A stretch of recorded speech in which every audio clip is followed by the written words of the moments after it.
We'll now open the debate to the floor. I remind everyone who wants to ask a question, please raise your hand and state your name and college and stay invited to the reading room afterwards. Do you have any questions? Dan Eggleston, St Aidan's College. I think we've heard a lot from the proposition that one of the reasons that New Labour has died is because now we have a better alternative in the Labour Party.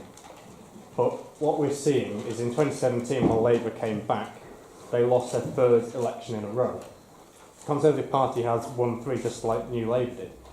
We're seeing the unusual thing where an opposition party is consistently polling worse than the sitting government.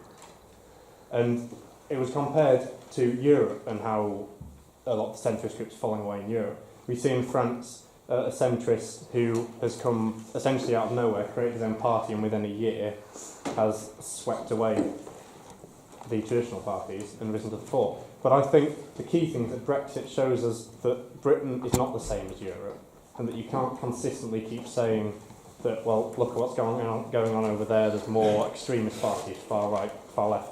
I think what we're actually seeing is the reason New Labour is dead is because a lot of entries into the Labour Party, a lot of the more sort of left-wing active people that are being aggressive, that are being pushy and being abusive, forcing out councillors that sit in the centre, that is the reason that New Labour has died, not because it's a policy, a mindset that doesn't work anymore. Thank you.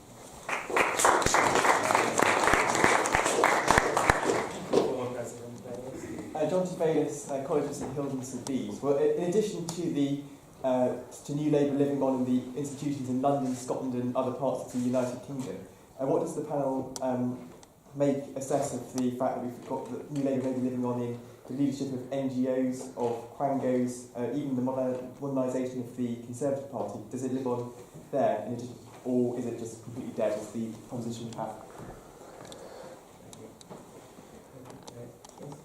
Yes, Oliver Dobbs, Hatfield College.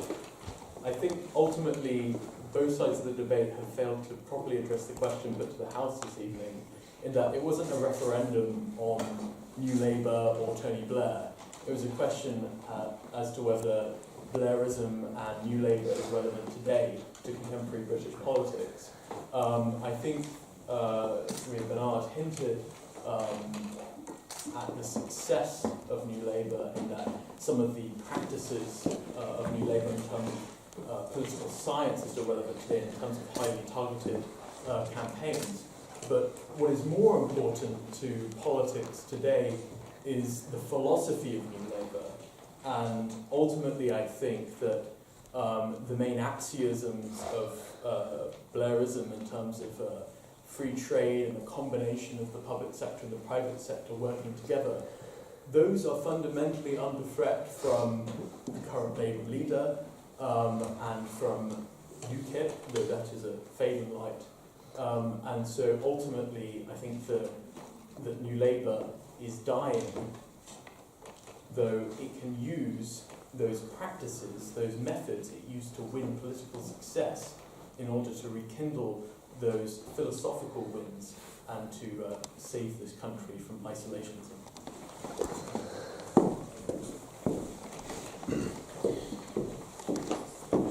I wonder whether, if this House truly believes it's goodbye to Mr Blair and farewell to the legacy of New Labour, whether or not it is the time to repeal the most draconian piece of legislature past the century, whether or not we ought to, or indeed must, rid ourselves of the hunting out.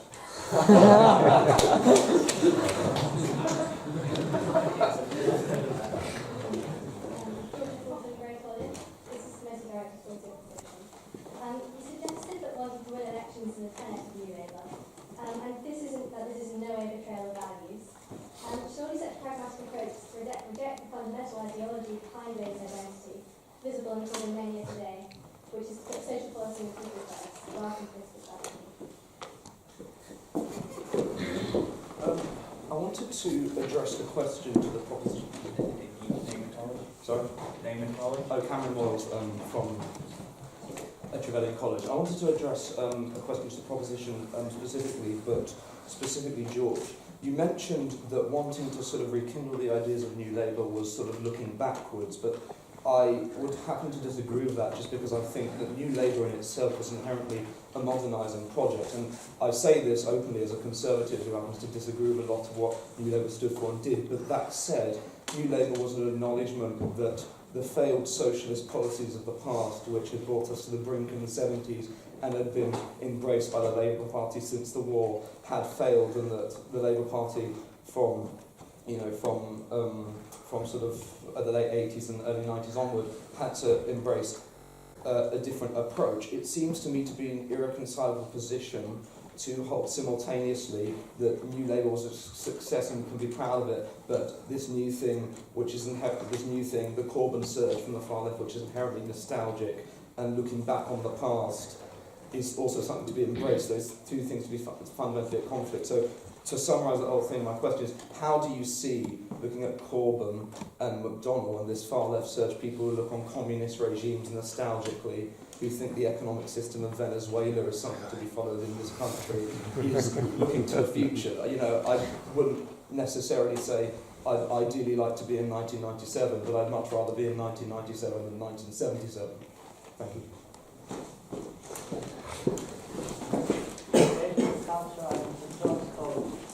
I think what has to be sorted out, first of all, pardon me for being a bit academic here, but is this what we call a normative question? Is this a question of whether New Labour ought to be dead, or is the question of whether empirically New Labour is in fact dead? I would submit it's the latter. And if it is the latter, I think the question is obvious that yes, the leadership of the Labour Party is not New Labour. As leadership of the Labour Party, New Labour is dead, but New Labour is by no means dead in any other stretch, any other definition you would give. Most of the establishment, certainly the media establishment, certainly takes a New Labour view on most things. Certainly the Times, certainly the Guardian, if you remember their attitude to Corbyn, is very much New Labour. The orthodoxy in terms of foreign affairs, in terms of what one ought to do, in fact what Cameron did do in Syria and Libya, was completely New Labour through and through, and that hasn't debated one bit in terms of what the sensible, right thing, sensible people think you ought to do is what is that considered to be. So no, I mean New Labour firmly remains, I would say, the establishment, and just because they've been booted out of the Labour leadership does not mean they're dead in any way, shape or form. Joe Graham from the Durham College. A couple of points. Do you guys think that the kind of social changes that were made under New Labour have been underestimated? People criticise it for not having long-lasting change, because it's something that was always built on, and no one thinks that we're going to reverse the social project on gay rights and women's rights that were made. And the second point was that George cited the failure of the Centre Party in the 2017 French election as evidence of the collapse of the Third Way. And I was asking him, does he know who won the election? Matthew Doyle, Grey College. Now, a few people have touched on this already, and that's the idea that New Labour is a philosophy. Interestingly enough, both sides, the proposition and the opposition, mentioned the advancement of homosexualist rights under New Labour. Well, it was David Cameron that legalised same-sex marriage, not the Labour Party. And if that is not Blairite philosophy staring us in the face, I don't know what is. It's quite clear to me that a large proportion of today's so-called Conservative Party is in fact New Labour living on.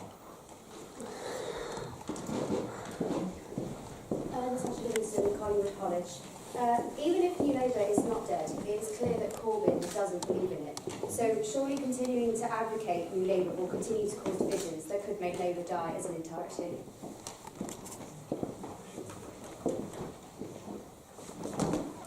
Richard Lang, Great College. I just want to pick up one point of George. We've always spoken on France. Just to clarify what German last time, German Labour leader run with the centrist programs in 2005. Gerd Schröder delivered 33%. Since that, the Labour Party run with left-wing programs delivered 29, 25, 20%. Ollie Brown, Grey College. Do you think that New Labour needs to split and form its own party to form a viable option for government?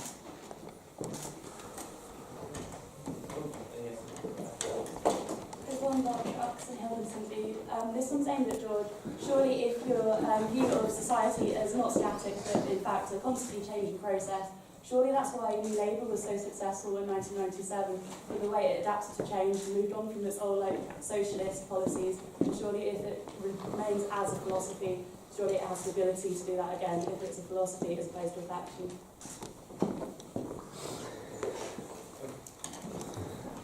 Daniel Dobrovolsky, College of St Hilton, St Bede. Surely the death of New Labour relies clearly on the success of Jeremy Corbyn.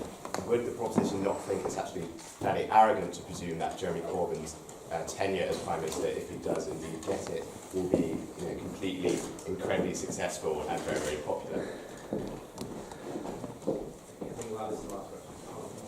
Ollie Lewis, Grey College. I find myself in a strange position, perhaps unenviable position, of agreeing with George Walker on something. I think it is absolutely true that, as George said and other people said in the panel slide, that politics has moved on since 1997. It is not the same. The Brexit vote only demonstrates that elements of the New Labour philosophy, the pro-Europeanism, the pro-Euro joining idea that we can have unlimited immigration into this country, have been proven by the electorate, at least at large, to be largely unpopular now. But nonetheless, as my good friend Cameron said earlier, we cannot look at the situation today in the Labour Party and say that Jeremy Corbyn's ideas on nationalisation, what have you, are not the very looking back that George and Jennette and others have criticised.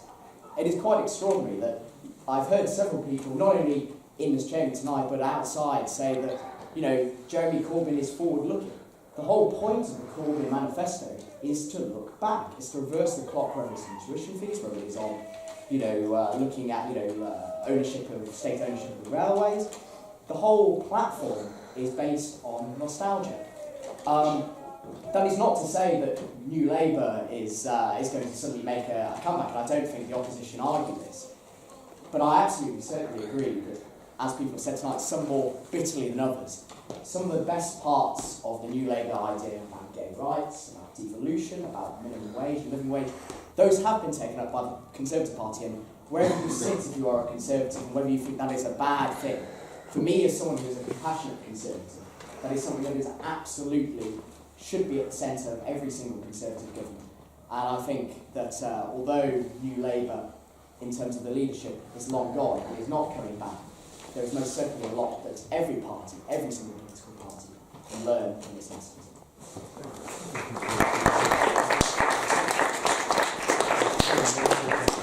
Thank you everyone for present. All welcome to come back to the reading room afterwards. We'll now move on to closing statements. I will ask Ms. Jennette Arnold to please close the case for the proposition. Okay, thank you.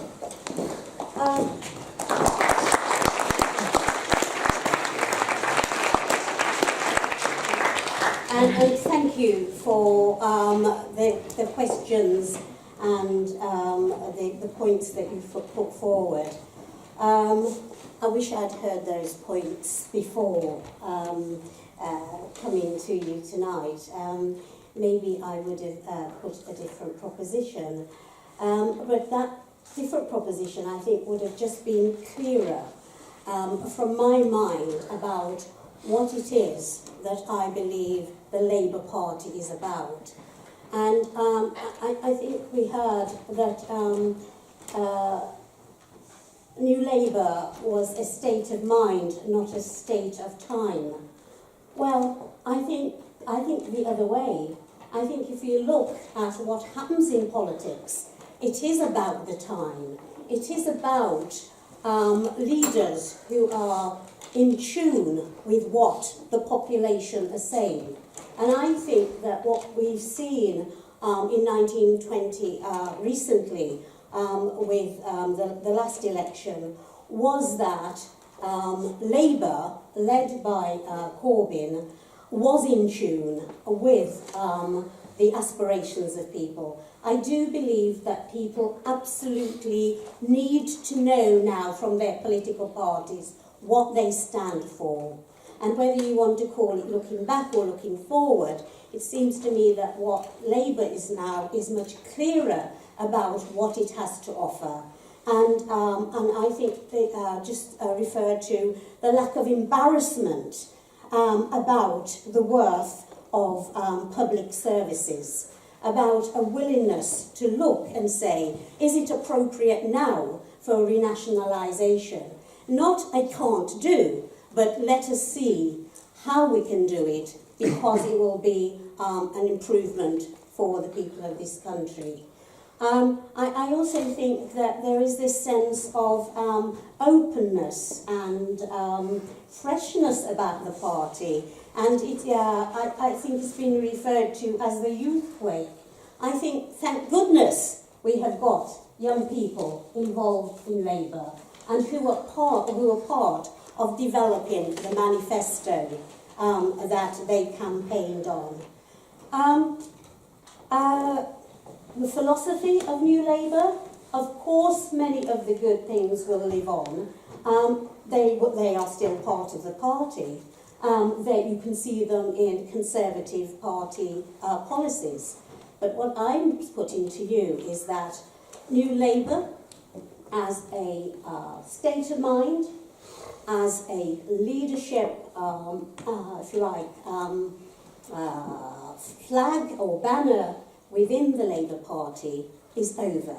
We are now in the stage where we have returned to being true to what it is that New Labour is about, and that is about putting people and the policies that will enable people to live better, more fulfilling lives at the heart of our politics. I do not believe that that is what happened with New Labour. It might have started there, but I think over the years it lost that. So I would ask you to just look at what we have said, and whether you want to look at it philosophically, pragmatically, or in any other way, the reality is that New Labour is dead. Just look and just, if you like, a flippant finish. We've now even got a new anthem, we've got people now that are willing to stand up and speak and act for the things that they believe in. So do support the House's motion that New Labour is dead. Thank you.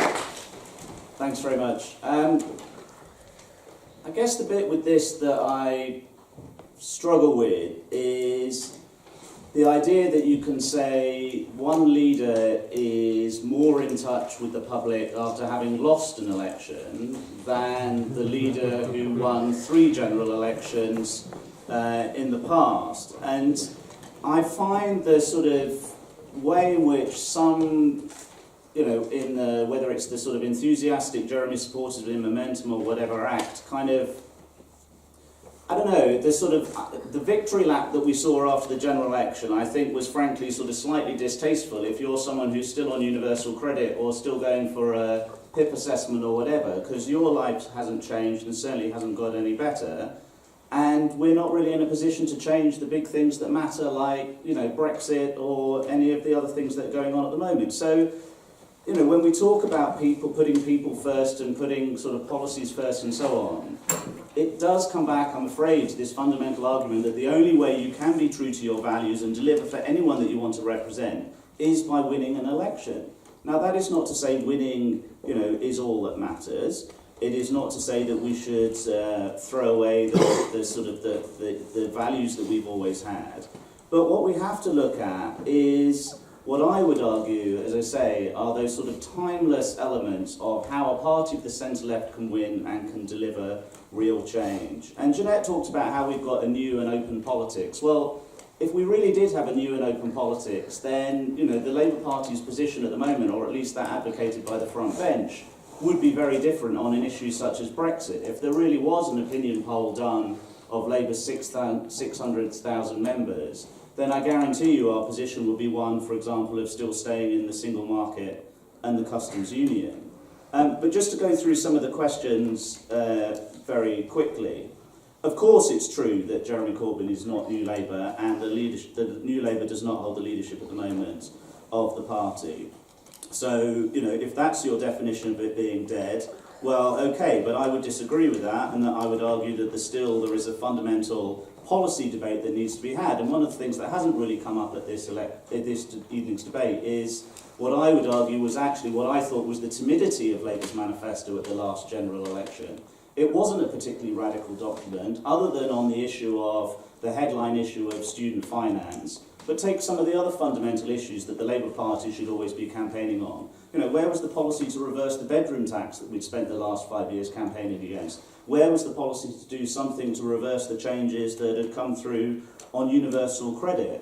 So there is this kind of inconsistency, I would argue, within the approach that's being taken by the party at the moment. And the success of New Labour, and why it is ultimately, I would argue, something that endures, something that is renewed, something that is focused on the future, is precisely that if you look at how it did change the weather, and it's easy for this to be dismissed, why was it necessary for David Cameron and George Osborne to claim that they were introducing a living wage even though it wasn't really one? Because they recognised the political consensus that New Labour had established around the minimum wage.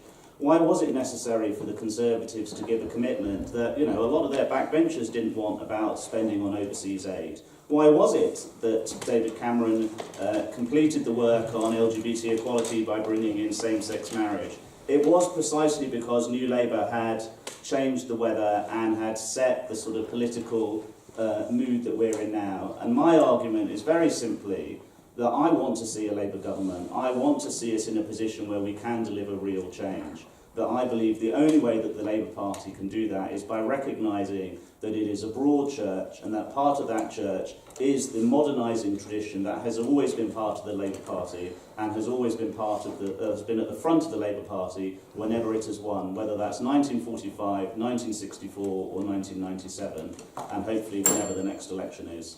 Thank you.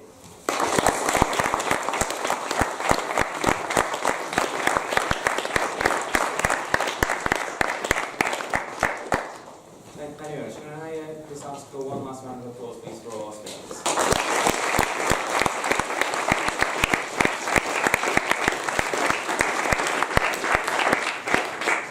We're going to hark back a little bit to an old tradition of the House, and we're going to vote by acclamation this evening. So, those of you who don't know, vote by acclamation. If you side with the motion when I say so, please shout as loudly as you can, aye. So if you side with the proposition that this House does believe New Labour is dead, you'll shout aye. And if you disagree with the motion and you think that New Labour is not dead, you will shout no. So, the motion before the House reads that this House believes New Labour is dead. Those in favour say aye. Aye. Right, can we try that again, please? Right. You know, put your heart into it. Okay. Those who side with the proposition say aye. Aye. And the contrary, no. No! Right. I think the no's carry it this time. Thank you all very much for coming this evening. Next.